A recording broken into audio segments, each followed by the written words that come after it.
नमस्कार and welcome to Bharat affairs. Recently Israeli army की तरफ से ये दावा किया जा रहा है कि हमास का पॉलिटिकल लीडर याह्या सिनवार, जो रिसेंटली 2 मंथ पहले इस्माइल हानिया के डेथ के बाद में इसे हमास का पॉलिटिकल लीडर बनाया गया। अब यहाँ पर यह कहा जा रहा है कि Yahya Sinwar Israeli air strike में ये मारा गया है। आप देख सकेंगे इसके रिगार्डिंग जो आर्टिकल्स है, Hamas leader Yahya Sinwar may have been killed in Gaza strike. Actually यहाँ पर हुआ ये है, रिसेंटली यहाँ पर इजराइल की तरफ से एयर स्ट्राइक किया गया नॉर्दर्न गाजा पट्टी में, और जब यहाँ पर एयर स्ट्राइक किया गया तो इजराइल की तरफ से ये कहा गया कि यहाँ पर हमने 3 ऐसे मिलिटेंट को एलिमिनेट कर दिया है, और 3 मिलिटेंट में से एक जो है वो हमास का पॉलिटिकल चीफ याह्या सिनवार हो सकता है। वैसे तो इजराइल की तरफ से ये भी कहा जा रहा है, जो रिपोर्ट सामने निकल के आ रही है, कि इजराइल ने एक्सीडेंटली याह्या सिनवार को मार दिया है। इजरायली आर्मीज को ये पता नहीं था कि हमास का पॉलिटिकल चीफ जहां पर इजराइल की आर्मी स्ट्राइक कर रही है, जिस बिल्डिंग में, यहां पर ये छुपा हुआ हो सकता है। वैसे आपको बता दें कि इजरायली मिलिट्री की तरफ से इसको लेकर इन्वेस्टिगेशन की जा रही है कि हमास का जो पॉलिटिकल लीडर है याह्या सिनवार, ये इसकी डेथ हो चुकी है या अब भी ये जिंदा है, और इसको लेकर इजराइल डीएनए टेस्टिंग कर रहा है। इसकी बॉडी यहाँ पर 3 मिलिटेंट को मारा गया है, इसको लेकर। और यहाँ पर इजरायली डिफेंस फोर्सेस की तरफ से ये भी कहा जा रहा है कि हाई पॉसिबिलिटीज है कि यहाँ पर जो 3 मिलिटेंट है उनमें से एक जो बॉडी है वो याह्या सिनवार की है। आपको बता दें कि याह्या सिनवार, जिसे कहा जाता है कि बुचर ऑफ खान यूनिस, जो अक्टूबर 7, 2023 के टाइम में जब हमास की तरफ से इजराइल में एक बड़ा अटैक होता है, और इस अटैक में 5000 जो मिसाइल्स हैं वो दागे जाते हैं इजराइल में, जिसमें 1200 लोगों की यहाँ पर जान भी जाती है। हालांकि बता दें कि इस अटैक को इजराइल की आयरन डोम जो है लगभग यहाँ पर न्यूट्रलाइज करके, जो एक बिग डैमेज है, इससे तो बचा लेती है, लेकिन फिर भी इसके बावजूद यहाँ पर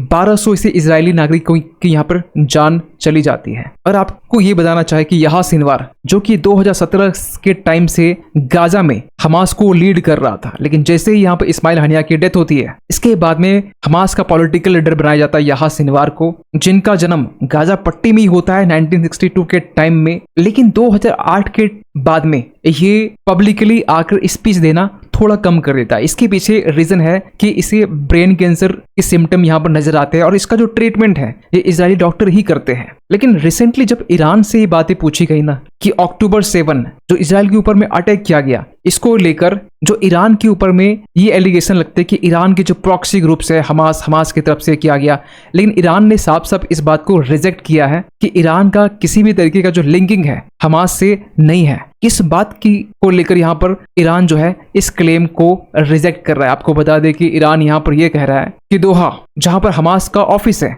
यहां से किसी भी तरीके का यहाँ पर इस अटैक को लेकर इंफॉर्मेशन नहीं दी गई। ये जो अटैक किया गया गाजा में ही, जो हमास का मिलिट्री विंग है, इसके तरफ से इस अटैक को अंजाम दिया गया। लेकिन याह्या सिनवार के डेथ को लेकर जो एक सस्पेंशन जो बना हुआ है, इसको लेकर हमास की तरफ से ये कहा गया कि फेक न्यूज से बचकर रहे। एक्चुअली हमास इस बात को लेकर ना एक्सेप्ट कर रहा है, ना इस बात को रिजेक्ट कर रहा है, बस ये कह रहा है कि फेक न्यूज से बचकर रहे। और रिसेंटली आपने ये भी चीज नोटिस की होगी कि हाल ही में एक रिपोर्ट के मुताबिक ये बातें रिवील की गई कि जो हमास है इजराइल के ऊपर में 9/11 जैसे जो अटैक है इसकी प्लानिंग कर रहा था। और ये जो प्लानिंग है इसकी जानकारी मिलती है द वॉशिंगटन पोस्ट में एक रिपोर्ट पब्लिश की गई उसके मुताबिक, जहां पर यह कहा गया कि हमास का जो ओरिजिनल जो प्लान था वो इजराइल के ऊपर में जो अक्टूबर 7 के दिन जो अटैक किया गया, ये बेसिकली जो अटैक था इसकी प्लानिंग 2022 से की जा रही थी। लेकिन 2022 के टाइम में जो अटैक रिसेंटली पिछले साल जो देखा गया 7 अक्टूबर के दिन में,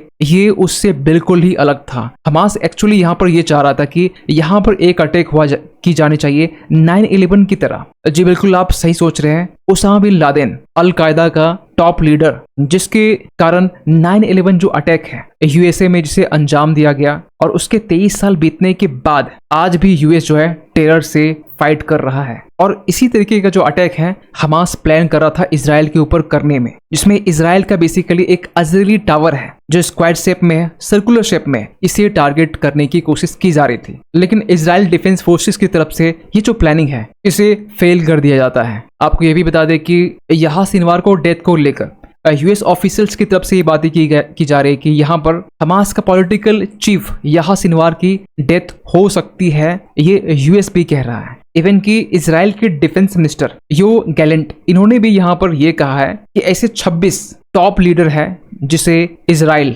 एलिमिनेट करना चाहता है। और उसके बारे में यहाँ पर ये लिखा है हेब्रू लैंग्वेज में, इसे यहाँ पर इंग्लिश में अगर ट्रांसलेट किया जाए तो यहाँ पर इन्होंने ये लिखा है, we will reach every terrorist and eliminate him. जिस तरीके से रिसेंटली हिजबुल्लाह का पॉलिटिकल जो चीफ है हसन नसरुल्लाह, इसे न्यूट्रलाइज किया गया, इसके जो डिप्यूटी कमांडर है इसे न्यूट्रलाइज किया गया, और इसके बाद में अब हमास का जो पॉलिटिकल लीडर जो रिसेंटली जो बनाया गया था यहां सिनवार, इसे भी न्यूट्रलाइज कर दिया गया। लेकिन इसको लेकर ना अब तक कोई ऑफिशियल कंफर्मेशन नहीं आया है। लेकिन एक सेकंड के लिए मान लिया जाए अगर ये कंफर्म हो जाता है तो ये इजरायली मिलिट्री के लिए, इवन कि इजराइल के प्राइम मिनिस्टर बेंजामिन नेतन्याहू के लिए एक मेजर बूस्ट होने वाला है, क्योंकि यह सिनवार एक हाई प्रोफाइल असैसिनेशंस में इन्वॉल्व था। इवन कि यह सिनवार के बारे में ये कहा जाता है कि ये 7 अक्टूबर के दिन में जो अटैक हुआ इसका जो मास्टरमाइंड यही था, और 12 से ज्यूज की यहाँ पर हत्या की गई, और इसके पीछे भी इन्वॉल्व था यह सिनवार। इसे एज ए हिटलर की तरह यहाँ पर इसे दिखाया जा रहा है। अगर ये इसकी डेथ को लेकर कंफर्मेशन मिल जाती है तो इजराइल के लिए एक बड़ी उपलब्धि ये मानी जा सकती है। और जिस तरीके से इजराइल हमास के पॉलिटिकल लीडर को मार रहा है, हिजबुल्लाह के पॉलिटिकल लीडर को मार रहा है, इवन कि अदर जो 7 कमांडर्स है हिजबुल्लाह के, इसे भी यहाँ पर न्यूट्रलाइज कर चुका है। कहीं न कहीं हमास यहाँ पर बिल्कुल हर तरीके से कमजोर होता हुआ दिखाई दे रहा है। हिजबुल्लाह के टॉप कमांडर जो है उसे भी यहाँ पर न्यूट्रलाइज करके एक लीडरलेस ग्रुप बना दिया गया है। और इस तरीके से ईरान की जो 3 प्रॉक्सी ग्रुप्स है, 3H जिसे कहते हैं, हिजबुल्लाह, हमास और हौतीस, उनमें से हमास और हिजबुल्लाह दोनों की जो कमर है इजराइल तोड़ चुका है। और अब यहाँ पर ईरान बेसिकली ये कर रहा है कि अब जो स्मॉलर प्रॉक्सीज ग्रुप है इराक में, इसके जरिए इजराइल को टारगेट कर रहा है। आप बोलेंगे कि इजराइल को टारगेट करने के लिए ये 3 ग्रुप के अलावा भी कुछ प्रॉक्सीज ग्रुप है ईरान के। यस, आपको बता दें कि एक्सिस ऑफ रेसिस्टेंस जब हम बात करते हैं, मतलब ये कि हिजबुल्लाह में जहां लेबनान में जहां ये हिजबुल्लाह एक्टिव है, हमास जो कि गाजा में एक्टिव है, यमन जहां पर हौतीस एक्टिव है, उसी तरीके से इसके अलावा इराक की बात करें ना तो इराक में जो ईरान के जो प्रॉक्सीज ग्रुप है,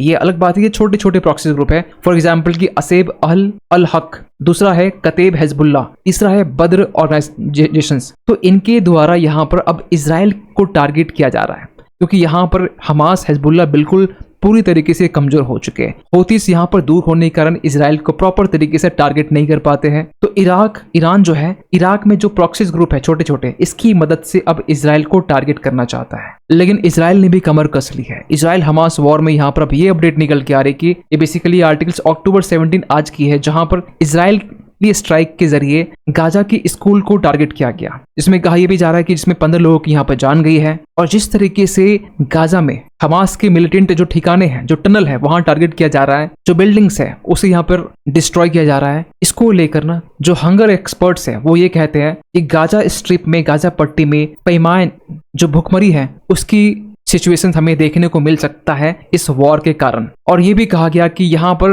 1.8 मिलियन, लगभग 18 लाख लोग से भी ज्यादा यहाँ पर जो पॉपुलेशन है वो आज के टाइम में हंगर क्राइसिस का सामना कर रहे हैं। और इसको लेकर UN प्लस अदर जो ऑर्गेनाइजेशंस है, जब इन्होंने यहाँ पर क्वेश्चन मार्क उठाना स्टार्ट किया इजराइल के ऊपर में, तो इजराइल के जो मिलिट्री है इनकी तरफ से ये जवाब आया कि हम लोग यहाँ पर according to the international law जो ह्यूमैनिटेरियन एड है, इसकी एंट्री के लिए हम लोग सहूलियत जो है वो हम लोग दे रहे हैं। खासकर रफा बॉर्डर की बात करें या बाकी जो कैंप की बात करें जो गाजा स्ट्रिप में है। लेकिन ईरान जो है अब यहाँ पर क्या कर सकता है, क्योंकि ईरान जो है अपने प्रॉक्सीज ग्रुप्स के जरिए इजराइल को टारगेट कर रहा था।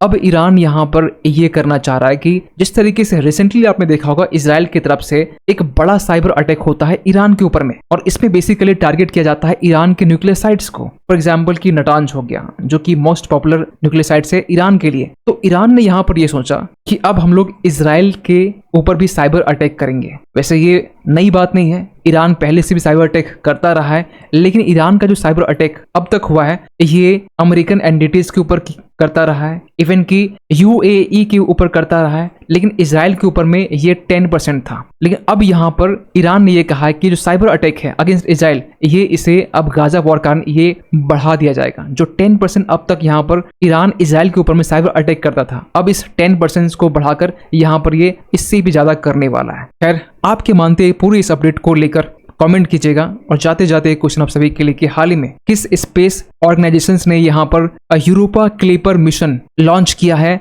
टू एक्सप्लोर जुपिटर मून के लिए। आपके पास में ऑप्शन है इंडिया के लिए कि जो स्पेस एजेंसी है इसरो, अमेरिका का नासा, या फिर कनाडा का CNSA, या फिर यूरोप का यूरोपियन स्पेस एजेंसी ESA। सही आंसर कीजिएगा कमेंट सेक्शन पे। मिलते किसी अगले वीडियो में, तब तक के लिए थैंक यू सो मच।